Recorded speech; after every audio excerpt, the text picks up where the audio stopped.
I don't know if I'm quite capable of doing this interview, but I feel very grateful to be here with a legend, Butch Scott. If you know him, you absolutely love him. My grandpa's been a hero of mine for as long as I can remember. He got me interested in the business world young, back when I used to ride in his old Model A trucks. He would take me down to Dr. Christopher's or Holistic Botanicals, I think is what it's now named, which is a business that he got into kind of in his later years. But my grandpa started at a company called Beneficial Life, selling insurance. I think first as a rep, and then as a regional or overseeing rep selling. But Grandpa, we feel really lucky to have you. Thanks for being on. I'm glad to be here. So just give everybody a backstory here, kind of the part where I want to first attack or talk about. You started out in sales when you were recently married to Grandma, right? Here in Utah? Or how long have you guys been? No, I was about 9 years after we got married, I got into sales. Wow. Yeah.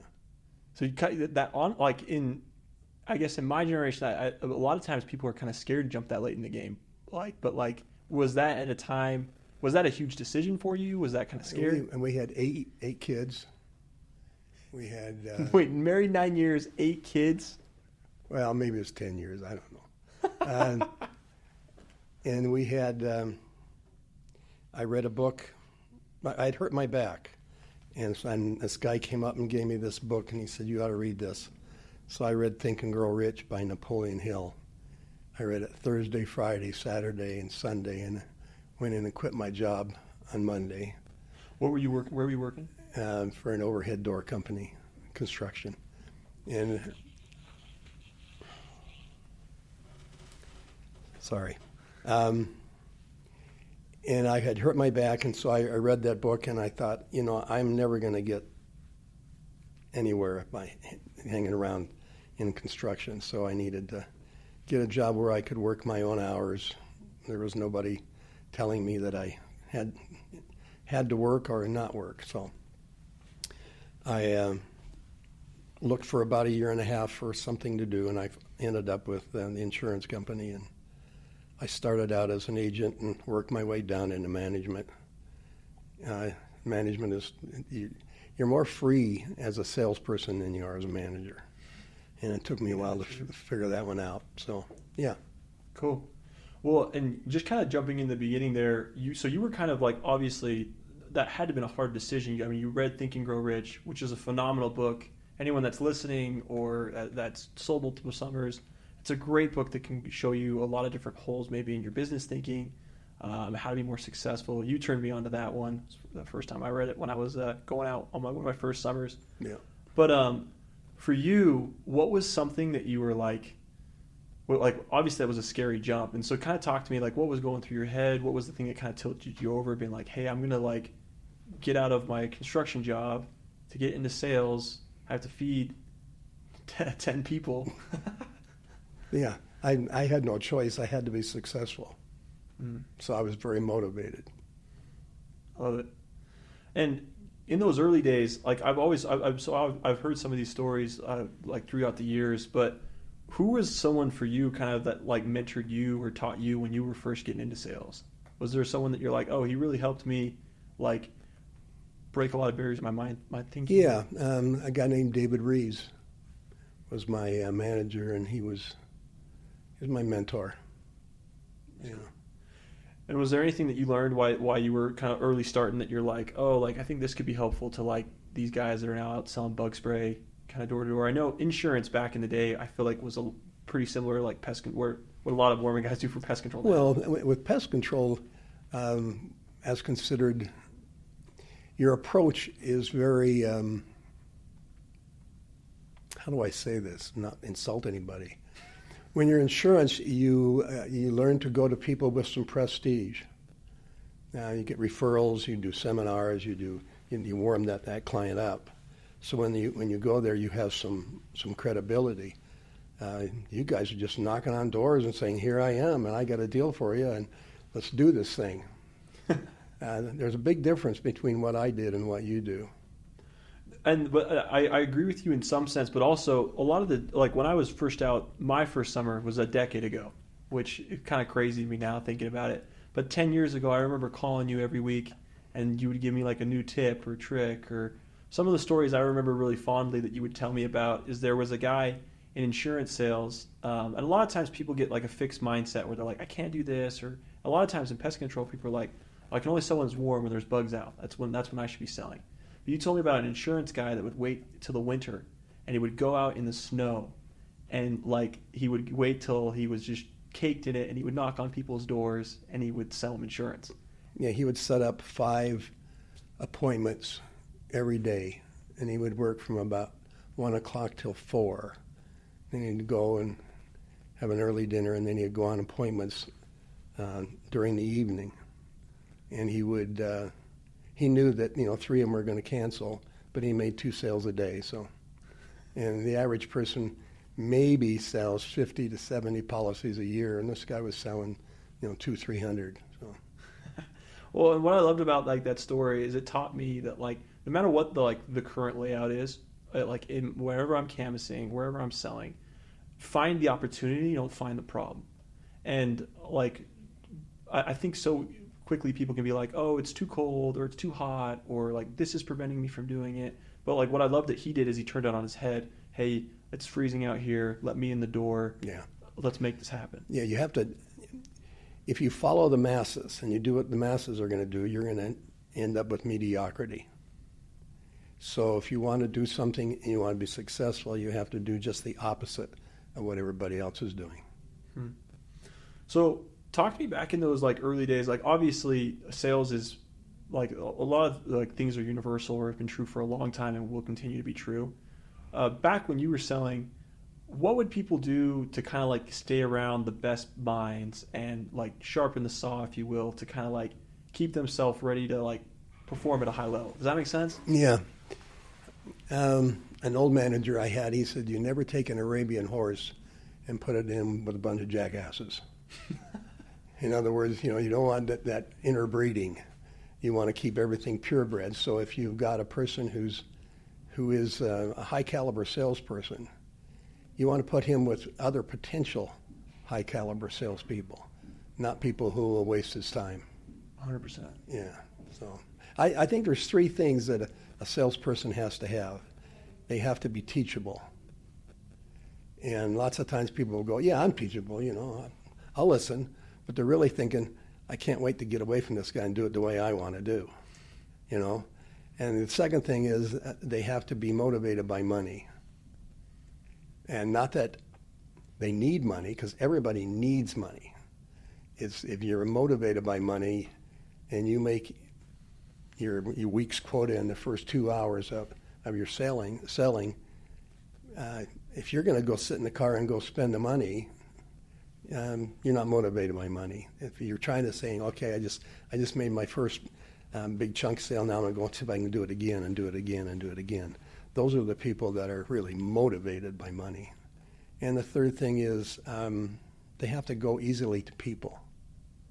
Be likable. Yeah, they have to be likable. And if a person has all 3 of those to any degree that they lack one, will cause them problems. But they can work on it through good motivational tapes, or I guess you call them CDs now today, or you don't even call that podcasts. Yeah, no, CDs was a couple times ago. Yeah. At least I'm not back in the 8-track days. Yeah. No, but the 3 things you said there are huge. And I think one of the things I like that I always want to touch on at the very beginning is be teachable. So often when I go out and taking new reps and I'm trying to show on the pitch and stuff like that, they'll try to find what I'm doing wrong immediately rather than just like, hey, let's learn the process. Yeah. And if you're going out there this summer, you need to know, hey, like, trust what's tried and true. So Yeah. If a guy's been out there and been successful, the best thing you can do is listen to him and gather as much as you can. Now, you're going to change it a little bit to fit you. But the core value there, what he's saying, what he's doing, all has a purpose. And if you miss that, and egos get in the way all the time with that one. So you just have to lower your ego down and just go to work and learn. I remember when I first started selling, I thought I thought myself charismatic, and I thought myself fun, and well, everyone's gonna love me. And then I get out in the doors, and I got rejected, and I remember it sunk me so low. And I remember I really wasn't, I don't think, listening or learning at my highest like capacity till that happened.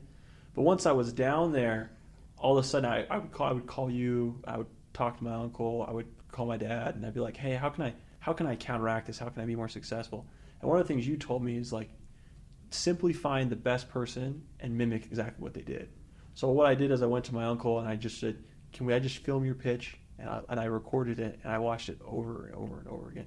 And today these people going out have a ton of media and stuff like that. But I just found a simple pitch that worked for me, and like my 18-year-old brain, I was like, oh, okay, I'm just going to follow this the best that I can. And slowly I started to learn it. It wasn't a today to tomorrow, but I think if you can be teachable and just get in touch with the basics, everyone wants a silver bullet, you'll start selling more and more and more and adding more of you. What did you do about call reluctance, knocking on the door? I would go up, and I just remember I told my uncle, I was like, I'm just going to stand there as long as they'll let me. And then eventually they just were like, yeah, we'll do it. Yeah. But like initially, like my whole goal was like, I'm just going to get up there and see like how long I can last. And slowly over time, I started to sell people. What was it for you, like back in the day with insurance? I remember, since we weren't doing door to door, we were, lots of it was over the phone to get that initial contact. And I used to say to myself, where will I be if I don't pick this phone up and make this call? I'll be right here. Where will I be if I make the call and they answer it? Well, I'll be on the other side of the door. And then you have to go through that logic. Sometimes you have to kind of fool yourself to say, okay, look, I'm not going anywhere where I am at, so I got to move, do something. Yeah, in selling, there's an old saying where it says the hardest door is the car door, and it's just being willing to be like, hey, I'm going to go out and I'm going to be in the opportunity. And just if you can just do that, a lot of doors start opening. You get better, you sharpen up a little bit. You're not as rusty as you. And success breeds success. So if you made a sale, that's the best time to go out and make another one. Yeah, 100%. Yeah, the worst is when it's like the end of the day, you've gotten your face kicked in all day, and you're like, man, no one likes me. Yeah. For you, like I've heard you've turned me on to so many good reads over the years, or people to like listen to be successful, like Zig Ziglar, Brian Tracy. What are some ones that maybe you're like either you've heard of recently, or you're like now that you're like, oh, I think this could be really beneficial to like guys out selling? I'm kind of out of the market there. What were some of your favorite ones back then? Zig was good. Earl Nightingale was the original one I listened to, and he introduced me to Think and Grow Rich. And he had the one called The Strangest Secret. The Strangest Secret? The Strangest Secret was that which we think about, we become. Kind of like As a Man Thinketh, kind of like that one. Yeah. Huh. Yeah. That's good. It's funny how like a lot of these principles just get like redolled up. And I believe that most motivational and training stuff, the Bible is Think and Grow Rich, and they just all bastardize it, call it something else, but use the same theory. So yeah. Well, Grandpa, I know like you obviously made a ton of money as a rep or kind of in those early days, but a lot of people here listening are also trying to build a downline of people that are selling with them. And that was something that you did. You manage people and help them be successful. What's some tips you have just for like guys that are going out and creating a sales team? Like how to either get people to come on board with you, or how to get those people to produce higher? We tried to create a sense of a family organization.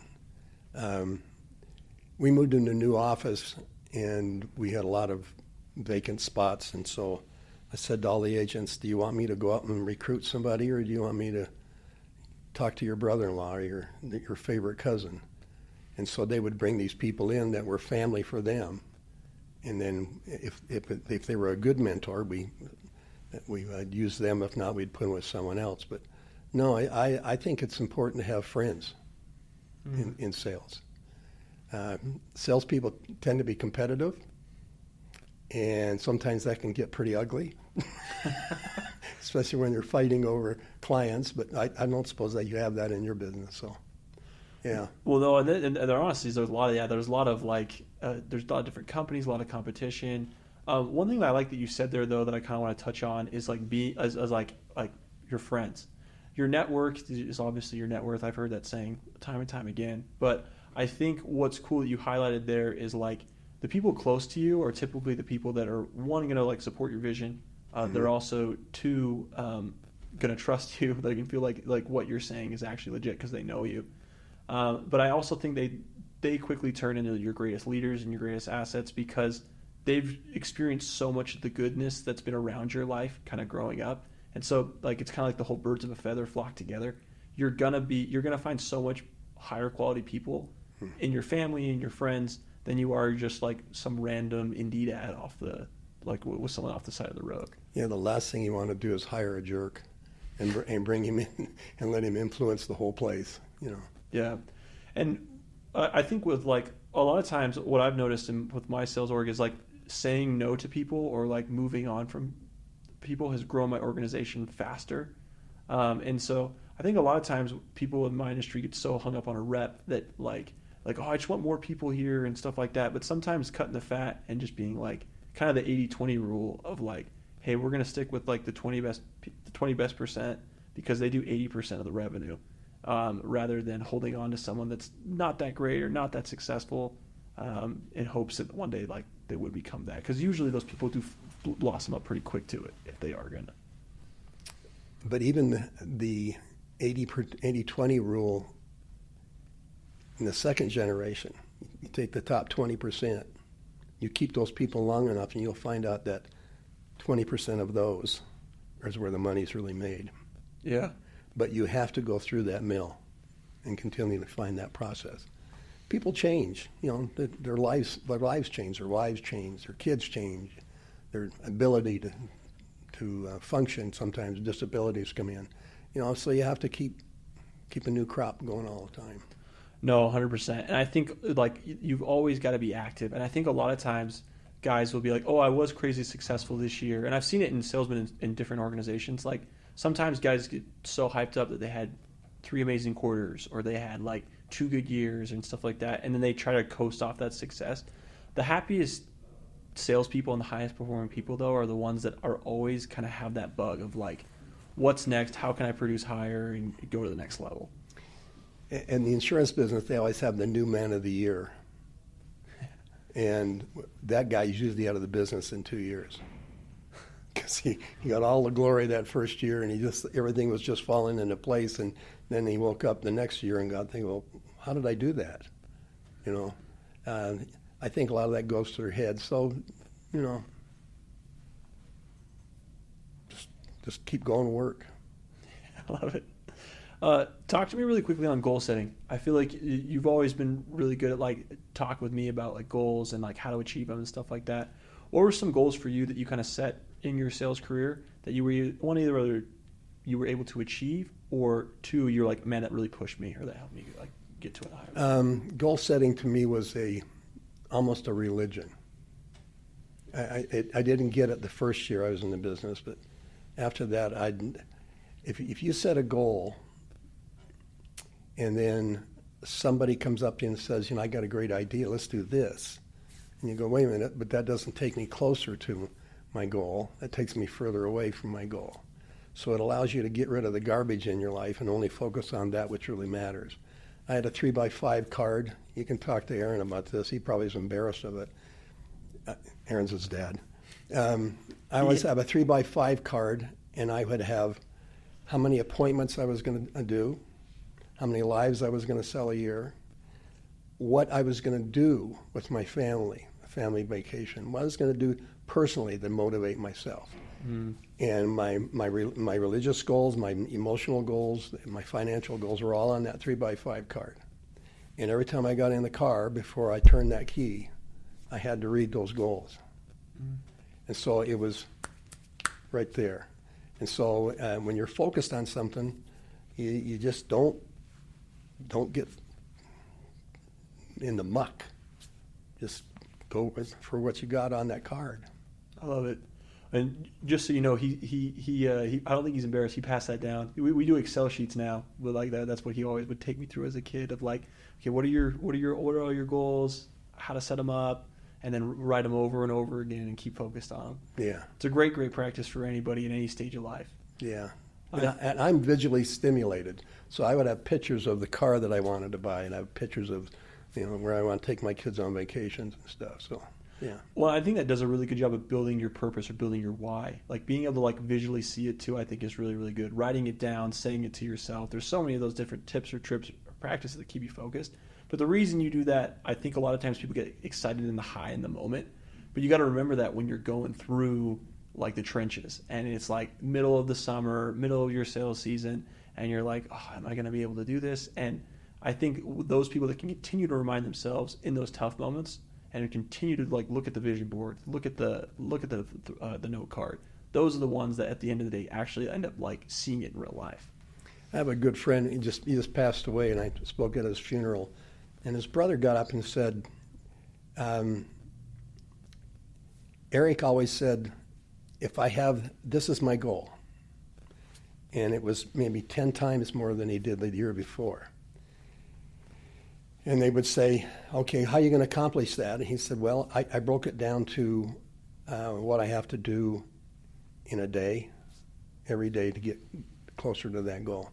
And then what I had to do every half day, every quarter day, every 15 minutes. I had to make so many phone calls. So he broke it down, and it was easy. He knew he got up in the morning, and he had to make 5 phone calls, and he had to go on 2 appointments. And when he got that done, he would go to a movie. He would just say, okay, I can relax because I've done what I need to do today in order to make that goal. Mm.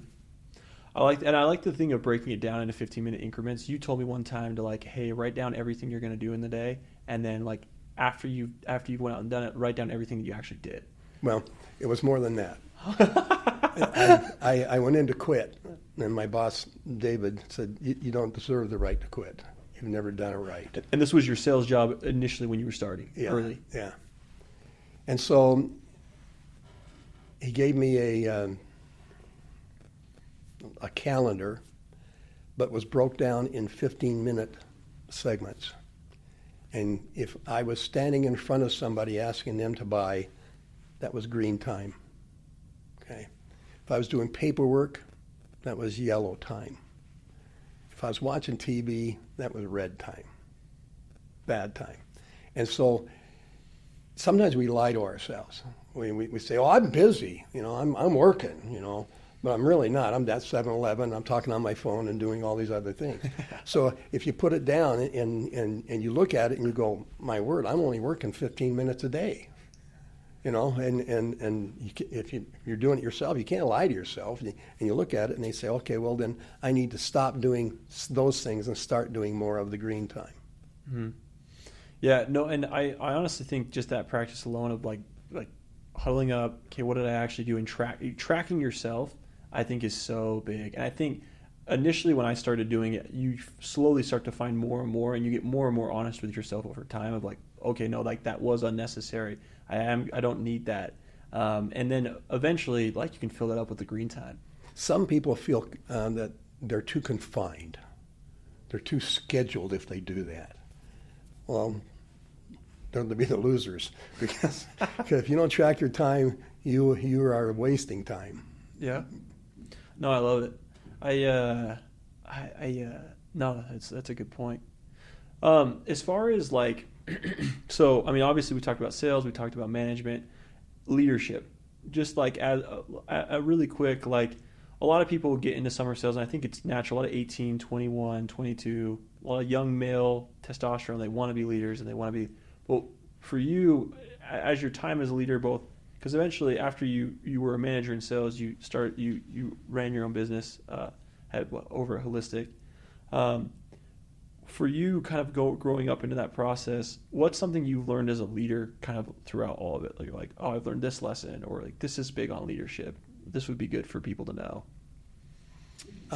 You start with the right person.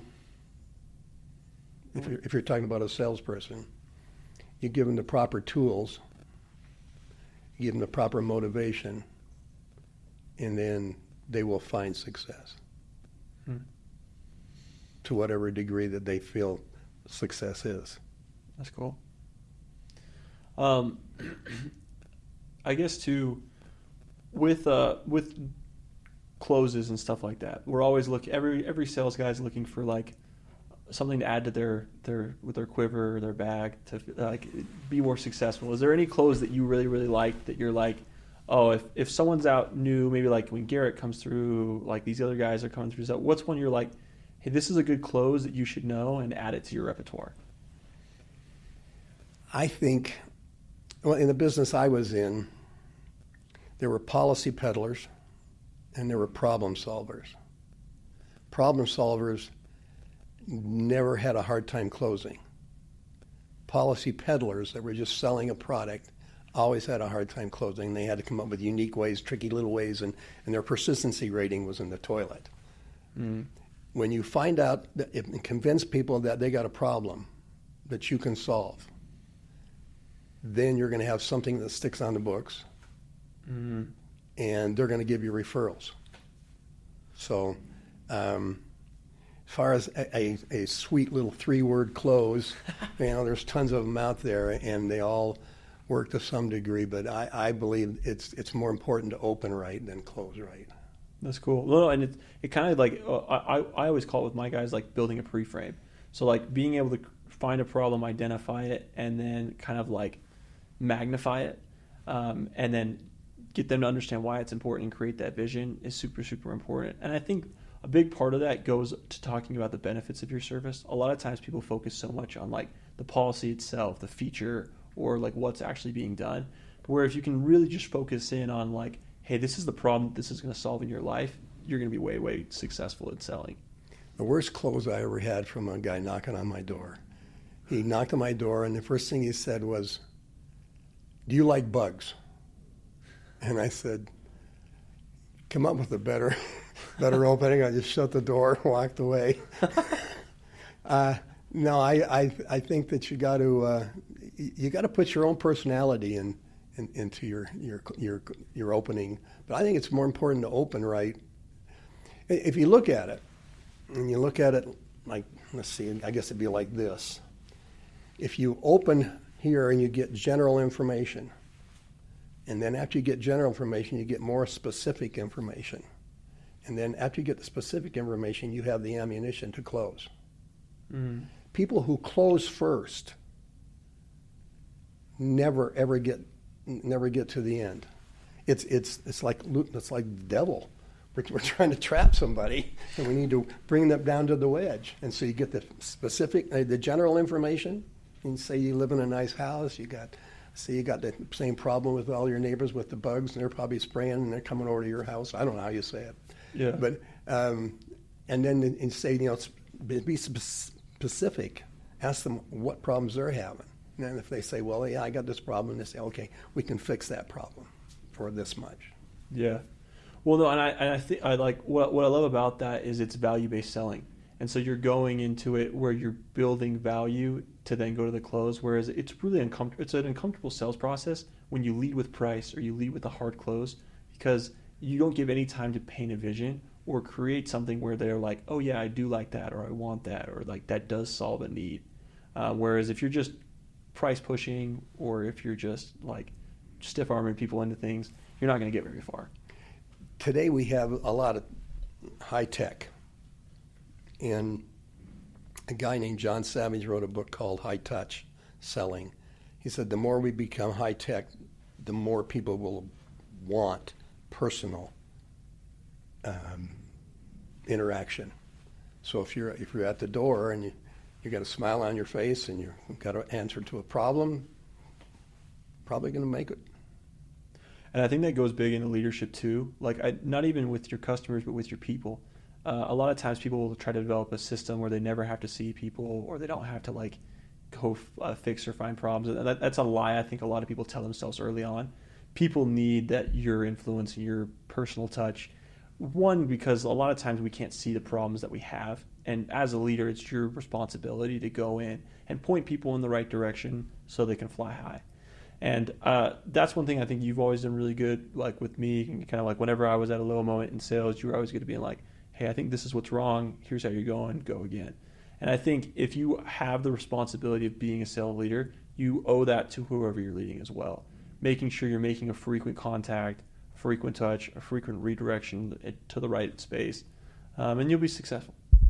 Well, cool. Well, if there's any, like in closing, I guess, is there anything like sales related, leadership, or management that you would want to leave with everybody kind of that's out selling with us like throughout these summers? Is there anything you're like, hey, this would be a good tip or trick or just a good advice for anyone that's out selling? I think the best advice you can give anybody in life is whatever you do, make sure that you're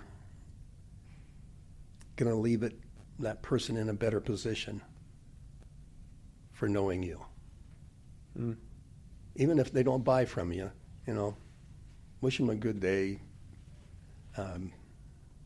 No, I think we're making money, but we make money by solving people's problems. So make sure that they know that the problem that you solved. Love it. Yeah. Leave everyone better than you found them. Pardon me? Leave everybody better than you found them. The old Boy Scout rule when you go to camp. I love Make it. sure the camp is clean when you leave. That's awesome. Well, Grandpa, Butch, thank you so much for being on the pod. It was a lot of fun learning from you. Hope a lot of people took some of the nuggets that you gave away, and thanks for always leading and loving me. It was hard. Some days. I love it. Yeah, thank you. Thank you, Grandpa. Thank you.